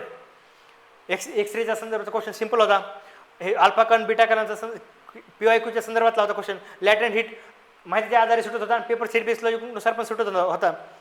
नंतर पृथ्वीच्या वातावरणाचे थर सिंपल क्वेश्चन होता. ॲल्युमिनियमचे प्रमुख खनिज कोणते होते, सिंपल क्वेश्चन होता. बॉक्साईट. कार्बनचे समस्थानिक मुबलक त्याच्याबद्दल आपण पेपर सेट बेस लॉजिकनं उत्तर हे बरोबर आलं. डेंटेलियम चुकला होता, आपल्याला काय माहीत नव्हतं म्हणून चुकीचा पकडतो. कॅटफिशचा जे होता ते आपल्याला पेपर सेट बेस लॉजिक काहीच लागत नव्हतं, 73 पण चुकीचा पकडा. दोन क्वेश्चन चुकले आतापर्यंत. नंतर आपलं जे आहे 74 पण चुकीमध्ये पकडा, ते काय ओढून ताणून आलेलं उत्तर होतं आपण. बरोबर आहे. त्यामुळे 3 पण बघा चुकीचं आहे. 75 नंबर जे आहे जोड्या जुळा, हा आपलं शेवाळ वगैरे ते काय आहे बरोबर आहे, सिंपल आहे. पेपर सेट बेस लॉजिकनुसार आपलं काय माहितीच्या आधारे सुटतंय. नंतर संपूर्ण झाडाची वाढ खुंटणे, नेफ्रोटिक स्पॉट्स जो आलता तो आपला पेपर सेट बेस लॉजिकने सुटला होता. वनस्पती कॅल्शियमच्या ॲपलसाठी कोणत्या खनिजाची आवश्यकता असते, हे जर माहीत असेल तर उत्तर येईल. नाहीतर तुम्हाला जर paper set base logic work करत नाही तर हे पण 4 क्वेश्चन म्हणजे आतापर्यंत आपले 4 क्वेश्चन चुकले. नंतर आहे जीवनसत्वाचं गोठण्यासाठी म्हणजे रक्त साकारण्यास कोणतं जीवनसत्व मदत करतं, ते आहे सिंपल क्वेश्चन होता. ABO रक्तगट माहितीच्या आधारे पण सुटतोय, काय कार्ल लँडस्टेनर, आणि पेपर सेट बेस लॉजिकनुसारही सुटतोय. आणि जागतिक मधुमेह दिन पेपर सेट बेस लॉजिकनुसार सुटतोय. म्हणजे मित्रांनो आतापर्यंत फक्त 4च क्वेश्चन चुकतात आपले. किती? 4च क्वेश्चन चुकतात. किती? 15 पैकी 4च क्वेश्चन चुकतात. म्हणजे बरोबर किती येतात? 15 पैकी 11. 15 पैकी 11 क्वेश्चन येतात बरोबर. कसे आले बरोबर हे प्रश्न? तर कसे आले? 15 पैकी 11. सायन्सचे 15 पैकी 11 म्हणजे खूप चांगली अचिव्हमेंट आहे. म्हणजे पहिल्यांदा काय पेपर माहितीच्या आधारे प्रश्न सॉल्व्ह करणे, दुसरं आहे माहितीच्या आधारे तयार झालेल्या लॉजिकनुसार प्रश्न सॉल्व्ह करणे, आणि शेवटी काय आहे मित्रांनो, काय शेवटी पेपर शेट बेस लॉजिक वापरायचं. पेपर शेट बेस लॉजिक सगळ्यात शेवटी वापरायचं. मला लक्षात ठेवा, आपल्याला अपेक्षित होते 8 पण आले किती 11. किती आले 11. अपेक्षित असतात 8 होते.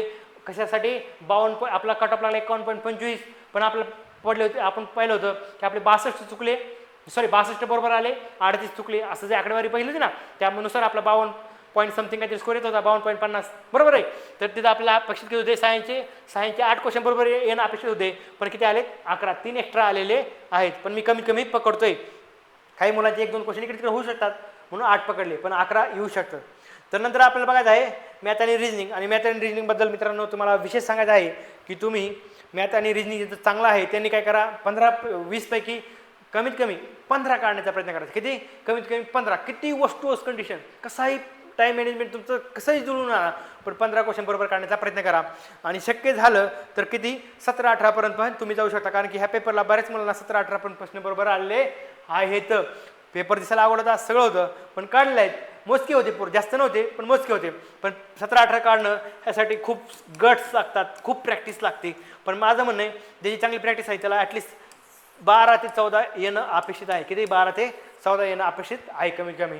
आणि ज्यांचं ॲन ॲव्हरेज आहे ज्यांना थोडंफारच गणित समजतं, थोडंफार रिजनिंग समजतं तर आणि त्याला थोडं लॉजिक वगैरे त्यांच्यासोबत आहे तर तशा मुलांनी कमीत कमी 8 ते 9 म्हणजे तुम्ही लॉजिक आणि थोडंफार ॲव्हरेज अभ्यास आहे त्यांनी कमीत कमी 8 ते 9 क्वेश्चन बरोबर काढले पाहिजे. तर मित्रांनो हे जे ॲनालिसिस आहे तर तुम्हाला म्हणतो कंबाईन ग्रुप बी प्रिलिमिनरी एक्झाम 2025 ह्या पेपरचं तुम्ही काय करा सचिन ढवळे सरांच्या यूट्यूब चॅनलला त्यांनी खूप चांगल्या प्रकारे विश्लेषण घेतलेलं आहे. आणि संदीप आरगडे सर आहेत त्यांनी पण काय केलेलं आहे त्यांच्या यूट्यूब चॅनलला हे विश्लेषण खूप चांगलं घेतलेलं आहे. तुम्ही म्हणताल की सर तुमच्याकडे आम्ही आलो मग तिकडे काय जायला होता. तर मित्रांनो मॅथ अँड रिजनिंगचं माझं असं म्हणणं आहे की ते खूप चांगल्या प्रकारे त्यांनी विश्लेषण घेतलेलं आहे. आणि माझं मॅथ अँड रिजनिंग तेवढं काही भारी नाही. माझं ॲन ॲव्हरेज आहे तुमच्यासारखंच स्पष्ट आहे ते सांगतो. बघा स्वतःची शहाणपणा मी किती भारी आहे तसं सांगणार नाही. सत्य आहे ते सांगतो की माझं पण ॲन ॲव्हरेज आहे. तर मी तुम्हाला फक्त कमीत कमी 8-9 क्वेश्चन कसे निघले असते सोपे क्वेश्चन आणि लॉजिकनुसार क्वेश्चन कसे निघले असते ते मी सांगणार आहे. मी पण तुमच्या कॅटेगरीमधला आहे की माझं ॲन ॲव्हरेज आहे मॅथ अँड रिजनिंग. पण काही मुलांचं आउटस्टँडिंग आहे त्यांनी 12 ते 14 ॲटलिस्ट काढायला पाहिजे होते ह्या पेपरमध्ये. आणि कमीत कमी 8 ते 9 कुणी ॲन ॲव्हरेज स्टुडंटनं काढले पाहिजे माझ्यासारखे तुमच्यासारखे आहे जी माझं ॲन ॲव्हरेज गणित बुद्धिमत्ता आहे बरोबर आहे. आणि बाकीची का लॉजिकनुसार आम्ही उत्तर काढले असते. म्हणजे तुम्हाला सांगतो ज्या मुलाचं ॲन ॲव्हरेज आहे थोडंफार इकडे 19-20 आहे काय गणित आणि बुद्धिमत्ता तर लक्षात ठेवा त्या मुलांनीही 8 ते 9 काढलेच पाहिजेत. कसाही पेपर येऊ दे कमी कमी 8 क्वेश्चन 20 पैकी अपेक्षित आहेत. किती 20 पैकी 8. आणि ज्यांचं चांगलं आहे ना त्यांनी कमीत कमी अशा पेपरला 12 ते 14 तरी काढले पाहिजेत. शक्य झालं तर 17-18 पण काढा. ठीक आहे. तर आपण कमीत कमी कशा 8 निघले असते 8-9 निघले असते बघू. तर पहिल्यांदा बघू लॉजिकनुसार निघतात का बघू. तर लॉजिकनुसार बघा मित्रांनो आता मी वाचून दाखवत नाही. आता हे जे एक्सप्लेनेशन आहे गणित बुद्धिमत्ता तुम्ही सचिन ढवळे सरांच्या यूट्यूब चॅनलला किंवा आरगडे सरांच्या यूट्यूब चॅनलला जाऊन बघा. तिथे टाका combine group B 2025 preliminary exam मिनिशन मॅथ अँड रिजनिंग ॲनालिसिस तिथं पुढे टाकायचं संदीप आरगडे सर किंवा सचिन ढवळे सर तर तुम्हाला ते येऊन जाईल बरोबर आहे. तिथं बघा ह्याच्यामध्ये कॉमन ह्याचं लॉजिकनुसार तुम्हाला 4 क्वेश्चन सॉल्व्ह करून दाखवते. किती 4 क्वेश्चन. तिथं बघा ह्याच्यामध्ये काय 5 तास 30 मिनिटं 5 तास 20 मिनिटं प्रश्न नाही वाचत डायरेक्ट पर्याय बघतोय मी. 5 तास 30 मिनिटं 5 तास 20 मिनिटं 13 तास 20 मिनिटं 6 तास 20 मिनिटं. ह्याच्यामध्ये सारखेपणा काय मित्रांनो सारखेपणा काय हिचं पण 5 तास आहेत आणि हिचं 5 तास आहेत म्हणजे 5 तास कॉमन आहे म्हणजे ह्याचे 100% ह्याच्यामध्ये उत्तर असलं पाहिजे. आपलं काय पेपर शेट बेस लॉजिक काय सांगतं सारखेपणा सापडला तर 1 आणि 2 मध्ये सारखेपणा आहेत. मग 1 आणि 2 मध्ये कन्फ्युजन असेल तर आपण कोणाला घेऊन जातो 1 आणि 2 मध्ये कन्फ्युजन असेल तर आपण 2 नंबरला घेऊन जातो आणि 2 नंबर हे उत्तर आपलं बरोबर येते पेपर शेट बेस लॉजिकनुसार.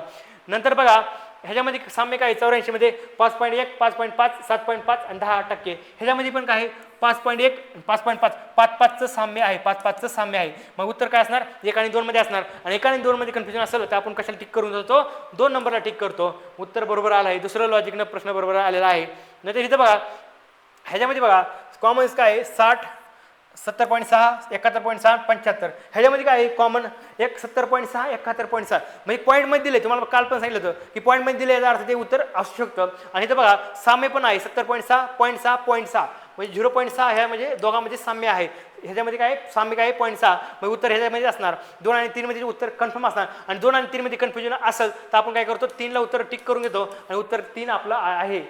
पेपर सेट बेस लॉजिकनुसार बरोबर येत आहे, पेपर बेस लॉजिकनुसार बरोबर येत आहे.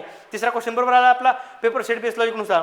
आणि आणखी तुम्हाला एक पेपर सेट बेस लॉजिकनुसार क्वेश्चन बरोबर काढतो आणि 4-5 क्वेश्चन तुम्हाला तुमच्या सिंपल क्वेश्चन आहेत जे की तुम्ही सरळ क्वेश्चन सॉल्व्ह केले असते असे दाखवतो. मी तुम्हाला कळलं की बाबा ॲटलिस्ट 8-9 क्वेश्चन आणणं सोपं आहे, काही विशेष नाही तुमच्या माहितीच्या आधारे आणि पेपर सेट बेस लॉजिकनुसार. ते बघा ह्याच्यामध्ये संख्या पर्याय बघा, इथं 10 आहे, इथं 15 आहे, इथं 20 आहे, इथं 25 आहे. मग मी काय म्हणलो आकडेवारी आले किती काय करायची, चढत्या क्रमाने लावायची. मग चढत्या क्रमाने लावले 10 पहिल्यांदा येईल, 10 नंतर काय येईल 15 येईल, 15 नंतर काय येईल मित्रांनो 20 येईल, 20 नंतर येईल 25. बघा आणि हे असेंडिंग ऑर्डरमध्येच आहे 10, 15, 20, 25 चढत्या क्रमाने लावलं आणि चढत्या क्रमाने लावल्यानंतर 2 क्रमांकाचा जो आकडा दुसऱ्या क्रमांकाला जो आकडा आहे तो आपलं उत्तर असायला पाहिजे. दुसऱ्या क्रमांकाला आकडा काय आहे 15, इथं पण काय 15 म्हणजे 15 आपलं उत्तर असलं पाहिजे. आलं असेंडिंग ऑर्डरने लावलं आणि दुसऱ्या क्रमांकाचा आकडा आपण निवडला.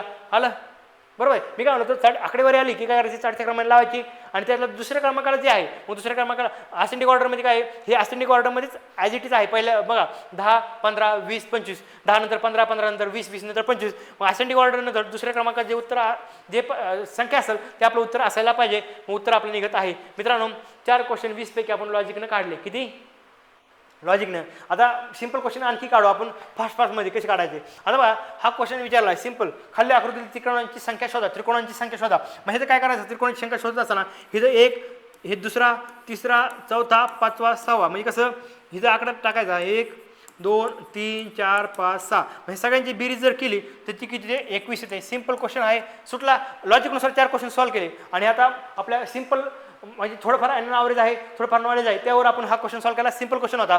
मग आला एक क्वेश्चन बरोबर हा आपल्या माहितीच्या आधारे आपल्या थोड्या नॉलेजच्या आधारे. हे पण सिंपल क्वेश्चन आहे. बघा इथं हा अर्धा तुकडा आहे, चतकोर आहे, बरोबर आहे म्हणजे बरोबर आहे. मग हा काय होतो इकडे येतो, अपोजिट साईडला येतो, अपोजिट साईडला म्हणजे खाली येतो आणि तो काय होतो डार्क होतो. आला का.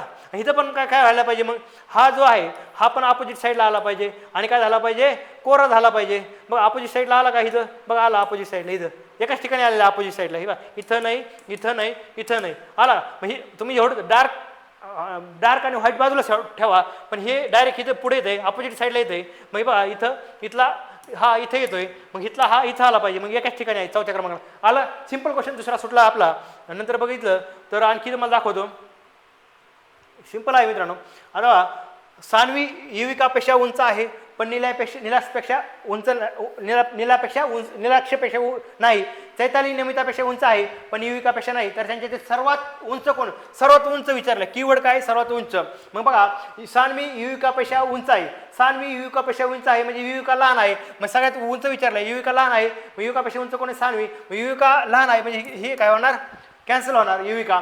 मग विचारलंय पण युविका काय आहे नीलाक्षपेक्षा नाही म्हणजे युविका नीलाक्षपेक्षा उंच नाही म्हणजे युविका काय आहे सॉरी एकच मिनिट कन्फ्यूज झालं. सान्वी युविकापेक्षा उंच आहे पण नीलाक्षपेक्षा नाही. सान्वी युविकापेक्षा उंच आहे पण नीलाक्षपेक्षा नाही. सान्वी युविकापेक्षा कोणापेक्षा उंच आहे युविकापेक्षा उंच आहे. युविका मग काय झाली लहान झाली. बरोबर आहे, बरोबर सांगितलं, बरोबर काय कन्फ्युजन नाही. म्हणजे काय इथं बघायचं सर्वात उंच विचारलंय, सर्वात उंच विचारलं याचा अर्थ ते लहान नसलं पाहिजे. मग इथं काय सान्वी युविकापेक्षा उंच आहे, कुणापेक्षा युविकापेक्षा उंच आहे मग युविका लहान आहे म्हणून ऑप्शन आपण रद्द केला.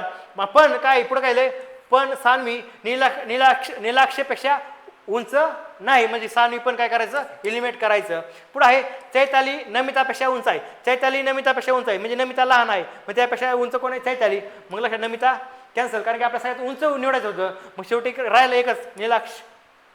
म्हणजे एवढं काही सिंपल नाही, तुम्ही नंतर सॉल्व्ह करून बघा. सिंपल क्वेश्चन आहे. तिसरा क्वेश्चन आहे की जो सिंपल वेनं सुटतो. कितवा तिसरा क्वेश्चन झाला. आणि इथं बघा मित्रांनो थोडं आज फास्ट झालं त्याबद्दल माफी मागतो की थोडं आज स्पीड नाही घेतलं कारण की आपल्याला जास्त वेळ द्यायचा नव्हता. कारण की मोठं लेक्चर झालं की पूर्ण काय होईल की वेळ एक्झामपर्यंत जवळ आलेले आहे. मग मोठमोठे लेक्चर वगैरे तुमचा वैयक्तिक अभ्यास पण आहे.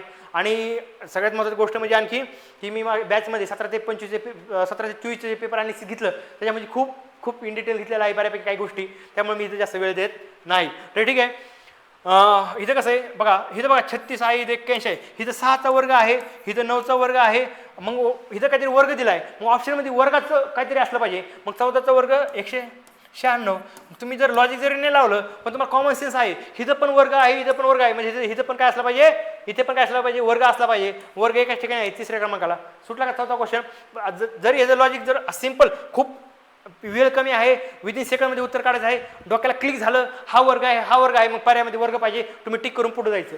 खूप वेळ कमी असेल तेव्हा, बरोबर आहे. आणि जेव्हा वेळ असेल तेव्हा बघायचं मग काय येतं, 5 आणि 1 किती झाले, 5 आणि 1 6, 6चा वर्ग 36, 1 + 8, 8 आणि 1 9, 9चा वर्ग 81 आणि 8 + 6 14, 14चा वर्ग 196, असं पण उत्तर येते. मित्रांनो आतापर्यंत आपण 4 क्वेश्चन बघा, 4 क्वेश्चन लॉजिकली सोडवले, 4 क्वेश्चन काय सोडले, सिंपल क्वेश्चन होते. आले किती क्वेश्चन, 8 क्वेश्चन बरोबर आले मित्रांनो, आले का, 12 20 पैकी 8 निघतात कमीत कमी. आणि जर वरचा क्वेश्चन जर पाहिला ना, 21 मुलींच्या रांगेमध्ये जेव्हा मोनिकाला उजवीकडे 4थ्या जागेवर हलवली जाते तर ती रांगेच्या डाव्या बाजूने 12व्या जागी येते, तर तिच्या हलवण्याची रांगेच्या उजव्या बाजूने किती जागा होती. किंवा तुम्हाला जर बघितलं तर हे पर्सेंटेजचे काही क्वेश्चन आहेत. किंवा आणखी तुम्हाला दाखवतो इथे, हा जर कोणता, हा एक क्वेश्चन, हा नाही एकच मिनटं, म्हणजे आणखी 1-2 क्वेश्चन आहेत जे की तुम्हाला लगेच सुटतील. तुम्ही लेक्चर बघा सचिन ढवळे सरांचं किंवा कोणाचं आपलं आरगडे सरांचं, पण तुम्हाला एवढं तर कळलं ना, 4 लॉजिकली बरोबर आले, कन्फर्म आले, आणि 4 आपले सिंपल क्वेश्चन होते खूप, 8 आले. आणि एखादा क्वेश्चन आणखी इकडे एखादा येऊ शकतो, म्हणजे तुम्ही 9 क्वेश्चन किती 9 क्वेश्चन तुमचे आरामात बरोबर निघतात. किती, हा बघा हे क्वेश्चन आहे, वर्ष 2024 मध्ये मोबाईल वापरण्याची संख्या टक्क्यावर 43% 65% झाली, तर 43च्या तुलनेत किती टक्के वाढ झाली. सिंपल क्वेश्चन आहे. तर थोडं नॉलेज असेल, थोडा प्रॅक्टिस असेल तर तुम्हाला क्वेश्चन चुकत नाही, सॉरी बरोबर येतो. म्हणजे तुम्ही आपण 8 काढले होते, आणखी एखादा क्वेश्चन सुटेल तुम्हाला, तुम्ही आता सोडून बघा कसं होते. म्हणजे कमीत कमी आपल्याला 8 तर क्वेश्चन निघतात, बाकी 9 जाऊन द्या, पण तुम्हाला 8 तर काढून दाखवले, प्रूव्ह करून दाखवले, 4 लॉजिकनी आणि 4 तुमच्या सिंपल क्वेश्चन. मग त्यामुळे सांगतो एक्झामच्या दिवशी काय कोणत्या क्वेश्चनला तुम्ही अटेम्प्ट केलं पाहिजे, कोणतेच क्वेश्चन तुम्ही स्किप केले पाहिजे, कोणत्या क्वेश्चनला तुम्ही विशेषतः मॅथ अँड रिजनिंगमध्ये कोणते क्वेश्चन स्किप केले पाहिजे, कोणते क्वेश्चन लवकर सॉल्व्ह केले पाहिजे विदिन टाईममध्ये, हे तुम्हाला कळलं पाहिजे. ज्या पोराला कोणता क्वेश्चन स्किप करायचं कळतं तो पोरगा 100% पास होतो. ठीक आहे मित्रांनो, तर अशा प्रकारे आपण मॅथ आणि रिजनिंगचं पाहिलं, आणि मॅथ अँड रिजनिंगचे आपण 8 क्वेश्चन बरोबर काढून टाकले. आता शेवटी तुम्हाला जो पहिल्या दिवशी जो चार्ट दाखवला होता तो चार्ट दाखवतो, म्हणजे तुम्हाला कळलं की मी सांगितलेलं ते बरोबर आहे का, की कट ऑफ खरंच आपलं जे टायटल आहे 51.25 कट ऑफ करणं फार सोपं होतं का. तसंच येणाऱ्या एक्झाममध्येही आपल्याला करायचं आहे. किती पेपर हा अवघड होता, बरंच मला आवड गेला, पण आवड जरी पेपर असला तरी त्यातल्या त्यात आपल्याला कसा स्कोअर काढता येईल हे आपलं टार्गेट असलं पाहिजे. पेपर सोपा असू दे किंवा अवघड असू दे. बघा इतिहासाला आपण 7 पर्यंत काढले होते, बरोबर आहे. आता बघा तुम्ही काढले होते नव्हते, प्रूफ करून दाखवलं. इतिहासाला 7 निघले होते, भूगोलाही 7 निघले होते, अर्थशास्त्रालाही आपले 13 क्वेश्चन बरोबर निघले होते, चालू घडामोडीला 7 निघले होते, राज्यशास्त्राला आपले 14 पर्यंत निघतात, पण आपण 12 पकडू. सामान्य विज्ञानाला आपल्याला 11 निघत होते, पण 8 पकडू.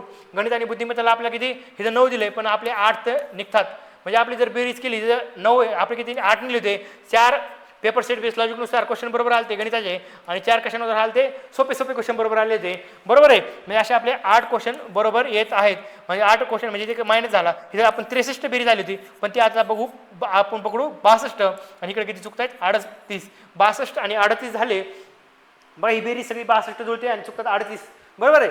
मग 62 आणि 38ला जर 4ची 1/4 केलं तर उत्तर काय येतं 9.5, आणि 9.5 62 म्हणून मायनस केले तर काय येतं 52.50, आणि म्हणजे 52.50 आपल्याला किती पाहिजे होते, 51.25. आला कट ऑफ क्लिअर केला, केला कट ऑफ. पेपर अवघड होता, पण त्यात जर डोकं शांत ठेवलं असतं, तुमची पेपर सेट बेस लॉजिकनुसार उत्तर सोडवणे, बरोबर आहे. Paper set base logic, information base logic, माहितीच्या आधारे प्रश्न सॉल्व्ह करणे. आणि तुम्हाला रिपीट करतोय लेक्चरच्या शेवटास की प्रश्न सॉल्व्ह करत असताना तुम्हाला हात जोडून रिक्वेस्ट आहे, लॉजिक सगळ्यात शेवटी वापरा. सुरुवातीला वापरलं तर तुम्ही नापास होण्याचे चान्सेस आहेत. पहिली प्रायोरिटी काय, पेपर काय माहितीच्या आधारे प्रश्न सॉल्व्ह करणे. पहिली प्रायोरिटी काय, माहितीच्या आधारे प्रश्न सॉल्व्ह करणे. दुसरं माहितीच्या आधारे माहितीच्या आधारे तयार झालेल्या लॉजिकनुसार प्रश्न सॉल्व्ह करायचा. आणि तिसरं काय, पेपर सेट बेस लॉजिकनुसार प्रश्न सॉल्व्ह करायचा. अशा प्रकारे ह्या सिक्वेन्सनी प्रश्न एक 1 बाय 1 सॉल्व्ह करायचे. आणि एका क्वेश्चनला एक क्वेश्चन सॉल्व्ह करताना त्याच्यावर फोकस असला पाहिजे. एक बॉल एक नजर, म्हणजे कसं आहे प्लेअरचं कसं असतं, मागचा बॉल कसा गेलेला आहे, पुढचा बॉल कसा येईल माहीत नाही, पण जो बॉल येणार आहे त्यावर त्याचा फोकस असेल, आणि त्याला हे डोक्यात एवढंच असतं की ह्या बॉलला मी कसं रन काढेल किंवा कसा 6 मारेल, हे आपला ॲटिट्यूड असला पाहिजे. तसंच ॲटिट्यूड आपला प्रश्न सॉल्व्ह करताना असला पाहिजे. एक प्रश्न एक विचार. ठीक आहे मित्रांनो, थांबवायचं तिथं आणि थँक्यू. आणि तुम्हाला येणाऱ्या कंबाईन पूर्व परीक्षा ब आणि क आणि इतर ज्या एक्झाम होणार आहेत MPSC मार्फत त्यासाठी खूप खूप शुभेच्छा. ठीक आहे मित्रांनो, थांबू. थँक्यू.